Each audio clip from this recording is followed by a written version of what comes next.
নমস্কার বন্ধুরা, ক্রিয়েটিভ প্রণব অনলাইনে সকলকে স্বাগত। আজকে চলে এসেছি আবার একটা নতুন ভিডিও নিয়ে। তাই বেশি কথা না বলে আমরা শুরু করি আজকের ভিডিওর টপিক। আজকের ভিডিওর টপিক হচ্ছে পঞ্চায়েত অ্যান্ড রুরাল ডিপার্টমেন্ট, যেটা পঞ্চায়েতের যে ডিপার্টমেন্ট আছে তারা ঘোষণা করেছে যে আপনারা যে রেসিডেন্সিয়াল মানে বাসিন্দা সার্টিফিকেট, ইনকাম সার্টিফিকেট, তারপরে আপনি জাতিগত শংসাপত্র যে সার্টিফিকেটগুলো পঞ্চায়েতে গিয়ে আপনাদেরকে বলতে হতো। তারপরে তারা বিভিন্ন রকম দেখতো যে ট্যাক্স পেমেন্ট আছে কিনা, সমস্ত কিছু দেখে শুনে প্রধান আছে কিনা সবার সই করে, তারপরে সেক্রেটারি কাউন্টার সাইন করিয়ে অনেক হ্যাপা বুইয়ে তারপরে আপনাকে একটা রেসিডেন্সিয়াল সার্টিফিকেট জোগাড় করতে হতো। এর পেছনে ঘুরতে হতো একটা রেসিডেন্সিয়াল সার্টিফিকেটের জন্য। ঠিক আছে, তাই এখন আপনাদের জন্য পঞ্চায়েত অ্যান্ড রুরাল ডিপার্টমেন্ট যেটা আছে তারা অনলাইনের একটা ব্যবস্থা করেছে, যেখানে আপনারা অ্যাপ্লাই করলে 7টা ওয়ার্কিং ডেজের মধ্যে আপনি সার্টিফিকেটটা অনলাইন থেকেই ডাউনলোড করে নিতে পারবেন। হ্যাঁ বন্ধুরা, একটা নতুন সুখবর, এটা খুবই ভালো। আপনাকে কোথাও যেতে হবে না, আপনি শুধু অনলাইনে একটা ফর্ম ফিল আপ করে দেবেন। আপনারা কি কি সার্টিফিকেট পাবেন অনলাইনের মাধ্যমে এখানে দেখিয়ে দিচ্ছি। Residential certificate, character certificate, income certificate, same person certificate, আর হচ্ছে ডিস্টেন্স সার্টিফিকেট।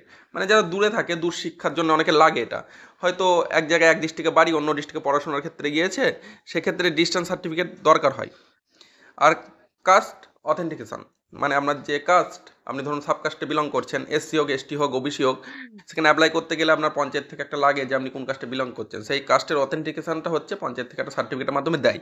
ব্যাস, এই কটা সার্টিফিকেট কিন্তু আপনারা এখন থেকে অনলাইনেই ডাউনলোড করতে পারবেন, অনলাইনে অ্যাপ্লাই করতে পারবেন। তারপরে আপনি একটা নাম্বার পাবেন রেফারেন্স, সেই নাম্বার দিয়ে আপনি সেটাকে 7টা ওয়ার্কিং ডেজের মধ্যে আপনি ডাউনলোড করতে পারবেন। তো এটা কীভাবে আপনারা করবেন আমি সেটাই দেখিয়ে দেবো। পরে গুগল ক্রোমে গিয়েছি আমি, এখান থেকে আমি এটাকে হচ্ছে গুগলটাকে ওপেন করে নেবো। আপনার ডেস্কটপ মোড করে নেওয়ার চেষ্টা করবেন, এটা ডেস্কটপ মোডই করা আছে। ডেস্কটপ মোডে করে নিলে একটু সুবিধা হবে আপনার। কী কী চাইছে, কী কী লাগছে একটু আমরা দেখে নিই টুক করে। প্রথমে আপনাকে এখানে পিএনআরডি লিখে নেবেন। পিএনআরডি খুললেই ওপরে চলে আসবে ওয়েস্ট বেঙ্গল, এই যে এই সাইটটা। আপনারা সরাসরি এটাও টাইপ করতে পারেন, https://prd.wb.gov.in। ব্যাস, এখানে গিয়ে আপনারা মেন পেজটা ওপেন করে নেবেন। মেন পেজ ওপেন করে নেওয়ার পর এখানে বাংলার বাড়ি যে দিচ্ছে মমতা ব্যানার্জি, পশ্চিমবঙ্গ সরকার, সেই অ্যাডগুলো এখানে আসবে। এটাকে ক্লোজ করে দেবেন এখান থেকে। এই ডান দিকে হচ্ছে কোথায় কোথায় বেড়াতে যাওয়া রিসোর্ট আছে, গভর্নমেন্টের হচ্ছে ট্যুরিজম প্যাক আছে, ঠিক আছে, সেগুলো দেখাবে। এটাও ওপর থেকে ক্লোজ করে দেবেন, এখানে ক্লোজ চিহ্ন আছে, ক্লোজ করে দেবেন। ওকে, ক্লোজ হয়ে গেল। দেখাচ্ছি তো, এই যে অনলাইন জিপি সার্টিফিকেট বলে যে অপশানটা এখানে নতুন অ্যাড হয়েছে, এটার উপরে আপনারা ক্লিক করবেন। এখানে ক্লিক করলেই দেখুন সেই পেজটায় আমরা চলে এসেছি, প্রথমে যেটা দেখিয়েছিলাম। এইখানে হচ্ছে application status and certificate download. মানে আপনি যখন অ্যাপ্লিকেশনটা করে ফেলবেন, তাকে আপনাকে একটা অথেন্টিকেশন নাম্বার দেবে একটা ডিজিটের, সেই নাম্বার দিয়ে আপনি এখানে স্ট্যাটাস চেক করতে পারবেন এবং সার্টিফিকেট যদি হয়ে গিয়ে থাকে তাহলে ডাউনলোড করতে পারবেন। আর এখানে সার্চ বাই সার্টিফিকেট নম্বর, আপনি ধরুন কোন সার্টিফিকেট তুলে ফেলেছেন সেটা নাম্বার দিয়ে আপনি সার্টিফিকেটটা হচ্ছে গিয়ে দেখতে পারবেন। সার্চ বাই সার্টিফিকেট নম্বর দিয়ে আপনি সার্চ করতে পারবেন।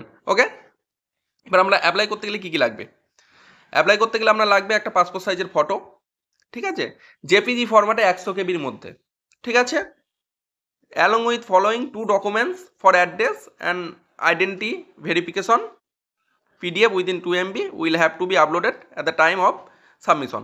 আপনি যখন ফর্ম সাবমিশন করবেন, আপনাকে 2খানা রেসিডেন্সিয়াল প্রুফের সার্টিফিকেট, যে কোনো ডকুমেন্টস আর কি, Aadhaar card, voter card, PAN card etcetera যেগুলো আছে, যে কোনো 2টো ডকুমেন্টস আপনাকে পিডিএফ ফরম্যাটে হচ্ছে 2 MBর মধ্যে আপলোড করতে হবে। এবার আমরা অ্যাপ্লাই করাটা দেখব। আপনাকে বললাম যে কোনো 2টো ডকুমেন্টস এখানে লাগবে, এখানে অনেকগুলোই আছে অপশান। সার্টিফিকেট ইস্যু বাই গ্রাম সংসদ মেম্বার দিতে পারেন, আধার কার্ড দিতে পারেন, পাসপোর্ট দিতে পারেন, ড্রাইভিং লাইসেন্স দিতে পারেন, ভোটার আইডি কার্ড দিতে পারেন, রেশন কার্ড দিতে পারেন, ঠিক আছে। এবার আমরা এখানে এই নিচে এখানে বলেই দিচ্ছে certificate will be ডিপোজড within approx 7 working days and certificate is valid for 6 month. মানে আপনি যে সার্টিফিকেটটা হচ্ছে গিয়ে অ্যাপ্লাই করবেন সেটা 7 দিনের মধ্যে পেয়ে যাবেন এবং সেই সার্টিফিকেটটার মেয়াদ থাকবে, ভ্যালিডিটি থাকবে 6 মাস, ঠিক আছে। এখানে আমি ক্লিক করে দিলাম। এই উড লাইক টু অ্যাপ্লাই গ্রাম পঞ্চায়েতের এখানে একটা নেসারি ডকুমেন্টস যেগুলো আছে, এখানে একটা চেকবক্সে চেক করে প্রসেসে চলে যাবো আমি। প্রসেসে গিয়ে আপনাকে এখানে মোবাইল নাম্বার দিতে হবে, যে একটা চালু মোবাইল নাম্বার যেটাতে কিন্তু আপনার ওটিপি আসবে। আমি আমার মোবাইল নাম্বারটা এখানে দিয়ে দেবো। ভেরিফাই প্রসেস এখানে করলাম আমি। এবার দেখুন আপনাকে একটা ফর্ম কিন্তু ফিল আপ করতে হবে এখান থেকে, ঠিক আছে। এখান থেকে আপনাকে স্টেট সিলেক্ট করতে হবে সবার উপরে। Sorry, district. আমি এখানে নদিয়া ডিস্ট্রিক্ট সিলেক্ট করে দিলাম আমার। এই যেখানে ডিস্ট্রিক্ট, তার নিচে আছে ব্লক, কৃষ্ণনগর 1 সিলেক্ট করে দিলাম। তারপর জিপি, আপনি কোন পঞ্চায়েতে বাস করেন, আপনি আপনার পঞ্চায়েত যার যেটা হবে সেখানে সিলেক্ট করে দেবেন। আপনার সংসদ নম্বর যেভাবে দেখুন এখানে সংসদ নম্বর ওয়াইজ কিন্তু আপনার হচ্ছে মেম্বারের নামও এখানে কিন্তু শো করবে, আপনার যে পঞ্চায়েত তার মেম্বারের নামও কিন্তু এখানে শো করবে। আমি করে দিলাম আমার সংসদ নাম্বার এখানে। এখানে অ্যাক্সেস নম্বর আর অ্যাক্সেস নেম আর রিলেশনশিপ উইথ অ্যাপ্লিকান্ট এগুলো দেওয়ার দরকার নেই, এগুলো অফিসিয়াল ইউজ হবে, ঠিক আছে। এগুলো আপনার হচ্ছে কি দেখুন এখানে যে লাল মার্কগুলো দেওয়া আছে এগুলো আপনাকে ফিল আপ করতে হবে। জেন্ডারে চলে যাবেন, আপনার যেটা জেন্ডার দিয়ে দেবেন। দেখুন এখানে বলছে বাংলা শংসাপত্র পেতে দয়া করে বাংলায় লিখুন। এখানে কিন্তু অ্যাপ্লিক্যান্ট নেম এখানে ইংরাজিতে লিখতে বলেছে, এখানে আপনি বাংলাতে লিখবেন না, ঠিক আছে। এখানে আপনি ইংরাজিতে লিখবেন।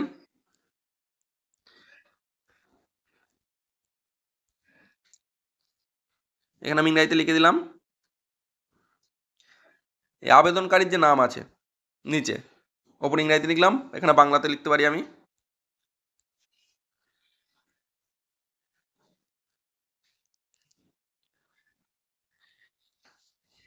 তারপর আছে গার্জেন নেম, এখানে আপনাকে পরপর এভাবে ফিল আপ করে যেতে হবে, ঠিক আছে। এখানে relation wise guardian address, police station, village, pin, DOB এগুলো সব দিতে পারেন। এখানে রেসিডেন্সিয়াল সার্টিফিকেট এটা হচ্ছে বাই ডিফল্ট হচ্ছে চেকমার্ক হয়েই থাকবে। এটা আপনি যে সার্টিফিকেট নেন সঙ্গে তো রেসিডেন্সিয়ালটা আপনার যাবেই, ঠিক আছে, যে আপনি এই গ্রামে বাস করছেন। এবার ধরুন আপনার ইনকাম দরকার, ইনকামটা এখানে টিক করে দিলেন। এখানে আপনাকে অ্যানুয়াল ইনকাম দিতে হবে, ইনকাম অফ সোর্স দিতে হবে। আর এখানে ক্যারেক্টার সার্টিফিকেট যদি যান ক্যারেক্টার সার্টিফিকেটে ক্লিক করবেন। একসঙ্গে আপনি সবগুলো তো ক্লিক করতে পারেন যে সবগুলো লাগে আপনার, আশা করি সবগুলো লাগবে না, যে কোনো একটাই লাগবে। রেসিডেন্সিয়াল হয়ে কোনো কিছু ঠিক করার দরকার নেই, এটা বাই ডিফল্ট থাকবে রেসিডেন্সিয়াল সার্টিফিকেটের জন্য। এখানে আপনি আপনার হোয়াটসঅ্যাপ নাম্বার দেবেন, এখানে ইমেল আইডি দেবেন, এখানে হোয়াটসঅ্যাপ নাম্বার, এখানে ইমেল আইডি। এবার দুখানা ডকুমেন্টস আপনাকে হচ্ছে কি অ্যাটাচ করে দিতে হবে। প্রথমে এখানে ডকুমেন্টস আপনি সিলেক্ট করবেন, সিলেক্ট করে দিলেন আধার কার্ড দিলেন, আধার কার্ডটা এখানে সিলেক্ট করলেন, করার পরে হচ্ছে এখানে ডকুমেন্ট আইডিটা আপনাকে লিখতে হবে, আধার কার্ডের নাম্বারটা, তারপর এখানে আপলোড করতে হবে 2 MB, ঠিক আছে। এখান থেকে কি আপনি ফোনে যেটা তোলা আছে যে পিডিএফ করা আছে সেটা আপলোড করতে পারেন। আমি জেপিজি ফরম্যাটও দিয়ে দেখেছি, সেটাও কিন্তু আপলোড নিচ্ছে, ঠিক আছে, কোনো অসুবিধা হবে না। এখানে পিডিএফ লেখা আছে যদিও, জেপিজি দিলেও আপলোড নিচ্ছে, যে ফটো তুলেও আপনি আপলোড করতে পারবেন এখান থেকে।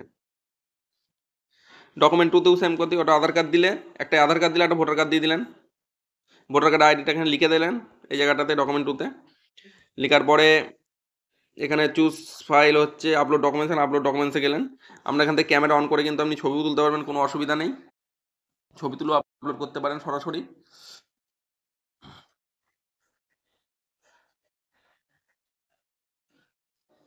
ব্যাগে চলে আসি আমি। আপলোড ইউর অ্যাপ্লিক্যান্ট ফটো, এই যে 100 কপির মধ্যে বলছিলাম ফটো দিতে, এখান থেকে আপনি কি ফটো সার্চ করে হোক আপনি ফটো এখান থেকে দিতে পারেন, চুজ ফাইলে গিয়ে দিয়ে এখানে গিয়ে আপনাকে সাবমিট করে দিতে হবে। আপনি সাবমিট করে দিলেই কিন্তু আপনাকে একটা রেফারেন্স নম্বর দিয়ে দেবে, সেই রেফারেন্স নম্বর অনুযায়ী আপনি কিন্তু পরে সার্চ করতে পারবেন। আপনাকে ফোনে একটা মেসেজ দিয়ে দেবে আপনার অ্যাপ্লিকেশন নাম্বারটা, ঠিক আছে। এই যে আমি একটা করেছিলাম গতকাল, সেটাই দেখাচ্ছি কেমন দেবে। আমি একটা ক্যারেক্টার সার্টিফিকেট আর রেসিডেন্সিয়াল সার্টিফিকেট ইনক্লুডিং ক্যারেক্টার, ঠিক আছে। ক্যারেক্টার সার্টিফিকেট রেসিডেন্সিয়াল সার্টিফিকেটটা বলেছিলাম অটোমেটিক হবে, রেসিডেন্সিয়ালটা অ্যাপ্লিক্যান্ট নেম 29/12 একটা অ্যাপ্লাই করেছিলাম আমি, এখনও পেন্ডিং হয়ে আছে। আমি গতকাল রবিবার ছিল, আজকে সোমবার অফিস খুলবে, আজকে কী করবে কি জানি না, 7টা ওয়ার্কিং ডেজের মধ্যে অ্যাপ্রুভ হয়ে যাবে। এবার কোনো কারণবশত রিজেক্টও হতে পারে, সেটা আমি এখনও জানি না যে জিনিসটা কী করবে কীভাবে হবে, আমি দেখার জন্যই কিন্তু এটাকে সাবমিট করেছিলাম। এই পেন্ডিং ফর অপারেটর অ্যাপ্রুভালের জন্য এখনও পেন্ডিং হয়ে আছে, ঠিক আছে। এইভাবেই দেখাবে আপনাকে। আর সার্টিফিকেটের যে নাম্বারটা অ্যাকনলেজমেন্টের নাম্বারটা সেই নাম্বারটা আপনাকে ফোনে মেসেজ করে দেবে, ঠিক আছে। এই ছিল আজকের ভিডিও, যাদের দরকার এইভাবে অ্যাপ্লাই করবেন। আমি এখনও সার্টিফিকেট হাতে পাইনি, একটা অ্যাপ্লাই করে রেখেছি, কবে পাবো জানি না, পেয়ে গেলে অবশ্যই একটা নিয়ে ভিডিও করব। সকলকে ভিডিওটা দেখার জন্য অসংখ্য ধন্যবাদ, সকলে ভালো থাকবে।